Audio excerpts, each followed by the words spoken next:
रात के लगभग 2:30 बजे के आसपास का वक्त रहा होगा। एक बालक जिसकी उम्र अभी 3 या 4 साल के आसपास रही होगी, वो बच्चा जोर जोर से रो रहा था, चिल्ला रहा था।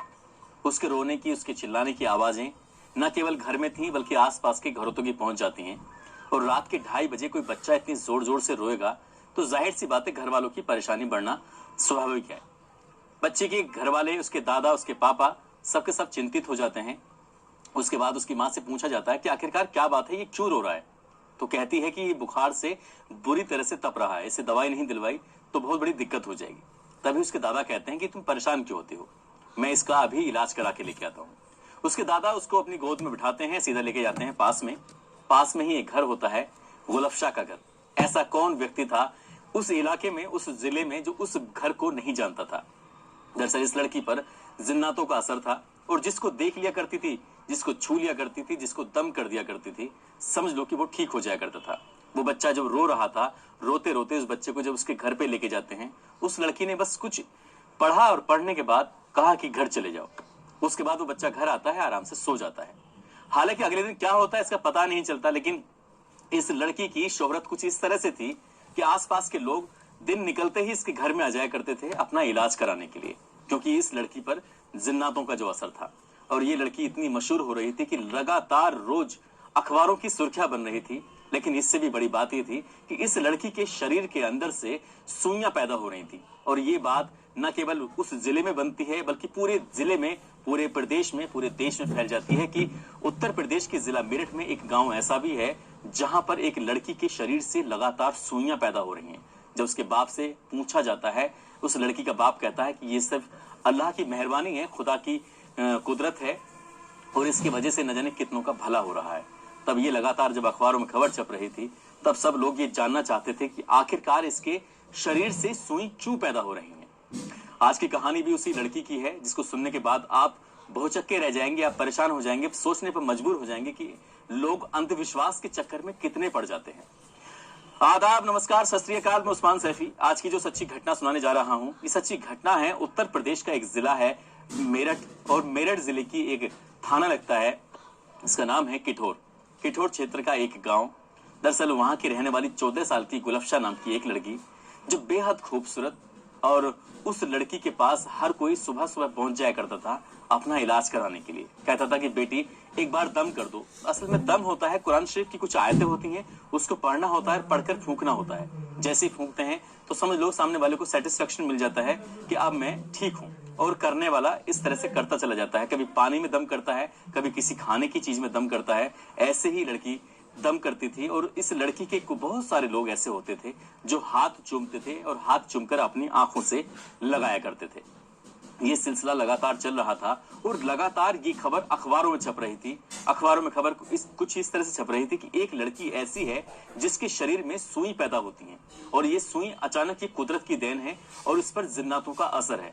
आधा आधा पेज की कवरेज और साथ ही इलेक्ट्रॉनिक मीडिया के लोग जब लगातार इस लड़की से बातचीत कर रहे थे, लगातार बातचीत करने के साथ साथ उसके बारे में अखबार में छाप रहे थे, टेलीविजन पे ये खबर चल रही थी, तो लोगों के अंदर और उत्सुकता पैदा होती है। और लोग, आसपास के गांव के लोग इस गांव में आते थे ये देखने के लिए कि आखिरकार क्या हो रहा है।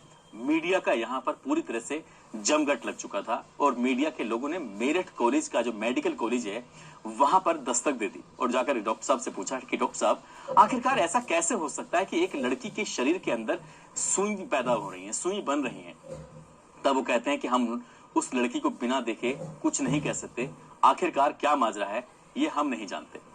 दरअसल वहां नजदीकी डॉक्टर ने उसका उपचार किया था। उपचार करने के दौरान जो ऑपरेशन किया, ऑपरेशन से उसके अंदर सुई निकली थी और सुई कुछ अलग थी। जैसे क्या हम सुई और धागा होता है जिससे सिलाई करते हैं, उसके पीछे जो सुई में धागा लग जाता है, वैसे ही सुई थी और वो शरीर से निकल रही थी।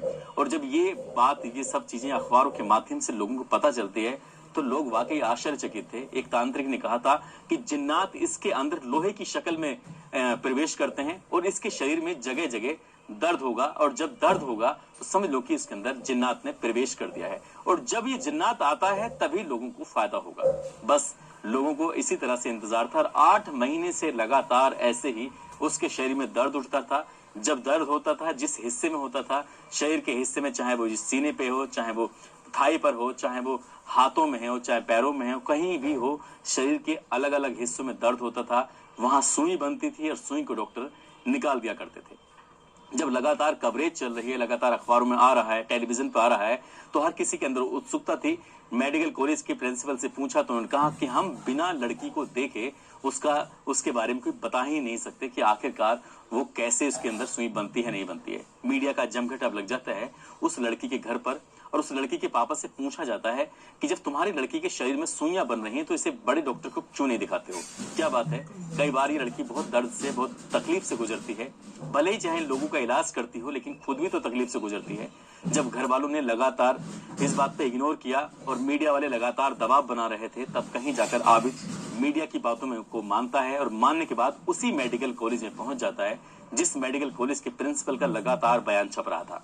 उसके बाद ये अपनी बेटी को लेके पहुंचते हैं और जैसे ही वहां बातचीत का सिलसिला चल रहा था, अचानक ही लड़की के शरीर के एक हिस्से में दर्द होने लगता है। दरअसल जांग में उसकी दर्द हो रहा था। जब जांग में दर्द हो रहा था तो डॉक्टर ने कहा ठीक है, हम इसे देखते हैं। डॉक्टर का एक पैनल उस लड़की के उपचार के लिए लग जाता है और जैसे ही उपचार के लिए लगता है तभी उस लड़की के शरीर के अंदर से सुई निकल आती है। जब सचमुच सुई निकलती है तो वाकई ये करिश्मा हो जाता है और अखबार में बड़ी बड़ी खबर छपती है, आधा आधा पेज की कवरेज होने लगती है।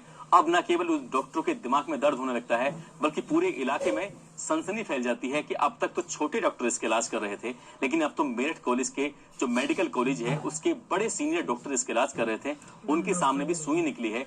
कुछ ना कुछ तो बात है। अब हर कोई जानना चाहता था कि आखिरकार इस लड़की के अंदर से सुई क्यों निकल रही है।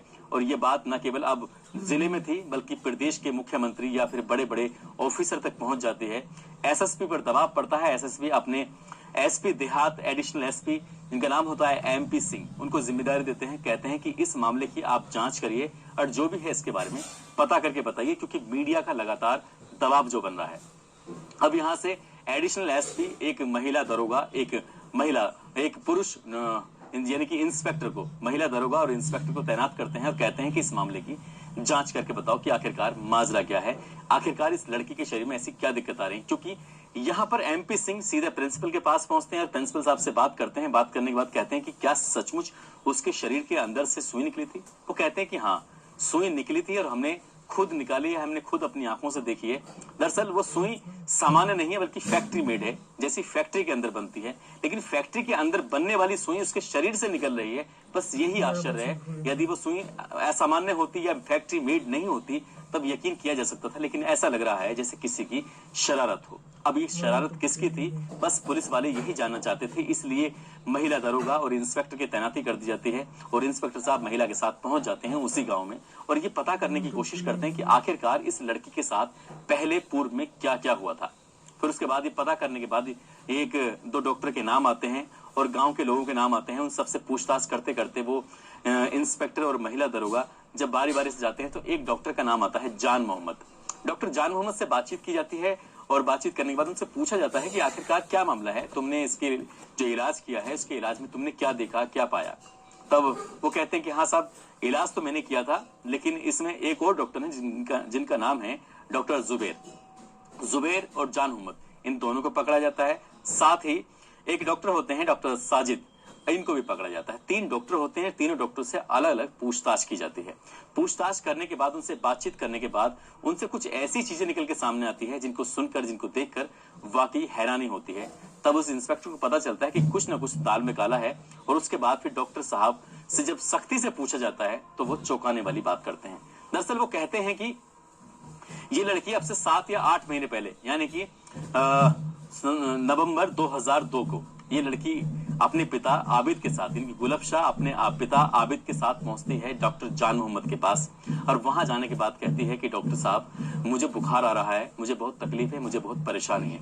क्योंकि डॉक्टर गांव के अंदर जो होते हैं वो मोस्टली वो डिग्रीधारी नहीं होते बल्कि झोला छाप डॉक्टर होते हैं। वो भी एक झोला छाप डॉक्टर होते हैं। गांव के अंदर एक क्लिनिक उन्होंने बनाया हुआ था, एक दुकान में खोला हुआ था। आधी दुकान में तो वो खुद बैठते थे और आधी दुकान के अंदर एक बेंच लगाई हुई थी, बीच में पर्दा डाला हुआ था और उसके बाद इस वहां मरीज को, जो कुछ ऐसे मरीज होते थे जिनको वो देखने की कोशिश करते थे कि इस तरह से उस लड़की को जब देखते हैं वह पिता के साथ आती है तो वो अपने मरीज से कहते हैं कि तुम जाकर अंदर लेट जाओ और मैं तुम्हें देखना चाहता हूँ। लड़की इतनी ज्यादा खूबसूरत, जिसकी खूबसूरती को देख के अच्छे अच्छे लोग पिघल जाएं, वो डॉक्टर क्या चीज थी। उस डॉक्टर ने उस लड़की को अंदर बिठाया, उसका बाप बाहर अपने बेटे का इंतजार कर रहा था। लड़की सचमुच बीमार थी, बुखार से परेशान थी। उसने उस लड़की को बेंच पे लिटाने के बाद शरीर के अलग अलग हिस्सों को 5 या 6 मिनट तक ऐसे ही छूता रहा और उस लड़की ने इसका कोई विरोध नहीं किया। वो शरीर के अलग अलग हिस्सों पर हाथ फेर रहा था, कभी छूता था, कभी उसे कुछ करता था और ये बार बार कोई ना कोई बहाने से कहता था कि यहाँ दर्द तो नहीं हो रहा है, यहाँ तकलीफ तो नहीं हो रही है। और 6 मिनट तक वो अपने उस बैड टच के साथ उसको ऐसे ही टच करता रहा, उसके साथ खेलता रहा। और जब 5 या 6 मिनट निकल जाते हैं उसके बाद वो अपने कुर्सी पर आकर बैठ जाता है और उसे कहता है कि तुम्हारी लड़की को बहुत दिक्कत है, परेशानी है और कोई बात नहीं, तुम एक काम करो, मैं 2-3 ये टेस्ट लिखता हूँ, ये टेस्ट करा के मुझे लेके आओ कल और मैं इसे दिखाता हूँ। इससे पहले कि वो यहाँ से लड़की और उसके पिता निकल के जाते तभी एक तांत्रिक की वहां पर एंट्री होती है। वो होते हैं कलीम मियाँ। कलीम मियाँ जैसे ही अंदर आते हैं और वो बाप बेटी यहाँ से निकल रहे हैं तो दोनों का आमना सामना होता है और देखते ही कलीम मियाँ उस लड़की को देख कहते हैं कि कितनी खूबसूरत लड़की है यार, ये थी कहाँ अब तक। तो इसी बात पे डॉक्टर साहब कहते हैं कि यार मुझे भी इससे प्यार हो गया है, मुझे भी इसे मतलब मन करता है कि मैं इसे अपने पास रखूं, अपने साथ कुछ इसके साथ करूं। जब एक तांत्रिक और एक डॉक्टर यानी कि झोला छाप डॉक्टर जब आपस में दोनों बातचीत करते हैं तो इस बातचीत के सिलसिले में इन दोनों ने एक प्लानिंग की। उन्होंने कहा कि मैंने कुछ इसमें दवाइयां लिखी हैं, कुछ ऐसे टेस्ट लिखे हैं, ये लड़की कल दोबारा से यहाँ पर आएगी और जब आएगी तो कुछ ना कुछ ऐसा कुछ नया करना चाहिए जिससे कि बात बन सके। तब कलीम मियाँ कहते हैं कि जब ये आता है इसका बाप आबिद, तो तुम्हें एक बात कहनी है, वो बात ये कहनी है कि इस लड़की पर जिन्नातों का असर है और जिन्नात इसके अंदर लोहे की शक्ल में घुसेगा और जैसे ही ये बात इसके बाप तक पहुंचेगी तब हम कुछ नया काम करते हैं। यानी कि अगले दिन फिर वही तय कार्यक्रम के तहत वो पहुंच जाता है और यहाँ इसको डर था जान मोहम्मद को कि वो इसका इलाज नहीं कर पाएगा, इसके अंदर सुई इसके शरीर के अंदर प्रवेश नहीं कर पाएगा। इसलिए उसने अब जो पड़ोसी गांव का डॉक्टर है, डॉक्टर जुबैर, उसको भी मौके पर बुला लिया। अब डॉक्टर जुबैर भी आ जाता है और ये तय कार्यक्रम के तहत मतलब कि अगले दिन उस बाप और बेटी को आना था। वो रिपोर्ट लेके आते हैं, रिपोर्ट सब सामान्य थी, उसमें कोई दिक्कत वाली बात नहीं थी। लेकिन उसने उस लड़की को लिटाया और लिटाने के बाद उस लड़की को एक बेहोशी का इंजेक्शन दिया और बेहोशी का इंजेक्शन देने के बाद उस लड़की के अंदर, उसके शरीर के अंदर सुई प्रवेश कर दी और सुई प्रवेश करने के बाद तब वो आराम से उसके साथ ऐसी छेड़छाड़ करते रहे। उन्होंने कहा कि तुम्हारी लड़की पर बहुत ज्यादा दिक्कत परेशानी है, अब यकीन नहीं आता तो देख लेना 8-10 दिन के बाद फिर एक बार लड़की को मुझे दिखाना। यानी कि लड़की चली जाती है, शरीर में उसकी सुई प्रवेश कर जाती है और 8 या 10 दिन के बाद उस लड़की के शरीर में बहुत तेज दर्द होने लगता है क्योंकि सुई जो अंदर घुसी हुई थी वो परेशान करने लगती है। हर एक बार फिर से वो आता है क्योंकि तांत्रिक ने पहले से ही बता दिया था कि इसके शरीर के अंदर जिन्न प्रवेश करेगा और वो भी एक लोहे के रूप में, और वैसे ही होता है। उसका उपचार किया जाता है। बाप को कहा जाता है कि तुम कुछ दवाइयां लेके आओ। बाप दवा लेने के लिए दूर चला जाता है अपने उस गांव से। दवाइयां जानबूझ के ऐसे ही लिखी जाती हैं जो उस गांव में मिलती ही नहीं या आसपास के गांव में ना मिले। उस लड़की को एक बेहोशी का इंजेक्शन दिया जाता है, उसके शरीर के अंदर से वो सुई निकाली जाती है ऑपरेशन करने के बाद, और पहले जान मोहम्मद उसका बलात्कार करता है। उसके बाद फिर डॉक्टर जुबैर उसका बलात्कार करता है और बलात्कार करने के बाद इसी बीच में उसका जो पापा हैं, उसके अब्बू हैं आबिद, वो भी मौके पर पहुंच जाते हैं और वो उसे कागज में लपेट कर वो सुई दिखाई जाती है कि देखो तुम्हारी बेटी के अंदर से इस तरह से सुई बन रही है। अब यहाँ से सिलसिला शुरू हो जाता है और हर 8वें दिन, 10वें दिन, 15 दिन जब भी मौका मिलता था तभी उस लड़की के अंदर एक सुई निकाली जाती थी, दूसरी सुई उसके अंदर प्रवेश कर दी जाती थी। जब उसे दर्द होता था तो वो सुई निकलवाने के लिए आती थी और ये खबर धीरे धीरे आग की तरह इलाके में फैल जाती है और लोगों को एक मैसेज दिया जाता है कि इस लड़की के शरीर में जिन्न प्रवेश कर गया है और इसलिए लोग उससे अपना इलाज कराने के लिए, मतलब अंधविश्वास की पराकाष्ठा की एक लिमिट होती है, यहाँ बिल्कुल पूरी लिमिट क्रॉस हो चुकी थी और कितने लोग उस लड़की के दर्द को समझ नहीं पा रहे थे और उस लड़की से इलाज कराने के लिए आते हैं। उस लड़की के हाथों को चूमते थे, उस लड़की के हाथों को अपने आंखों से लगाया करते थे और वो लड़की के साथ ये डॉक्टर लगातार रेप करने लगता है। जान मोहम्मद, जुबैर और साथ ही ये कलीम मियां, तीनों को जब भी मौका मिलता था तब तक उसके साथ ऐसे ही रेप करते थे, बलात्कार करते थे। जब जब उस लड़की को बेहोशी का इंजेक्शन दिया जाता था, उस बेहोशी के इंजेक्शन देने की शुरुआती दौर में जब डॉक्टर की डिमांड बढ़ जाती है तो पास के ही गांव से इंजेक्शन लेके आया करता था। उस डॉक्टर का नाम होता है डॉक्टर मामूल। डॉक्टर मामूल के पास वो बेहोशी के इंजेक्शन मिलते थे। अब वहां जाने के बाद डॉक्टर मामूल ने कहा कि यार आजकल तुम बहुत ज्यादा इंजेक्शन लगाते हो, क्या बात है, क्या क्या क्या परेशानी, किसको इंजेक्शन लगा रहे हो? जब ये वाली बात डॉक्टर मामूल पूछता है तो डॉक्टर जान मोहम्मद को ऐसा लगता है कि शायद मामूल को ये बात पता चल गई है। तब वो पूरी कहानी उसके सामने बयां कर देता है।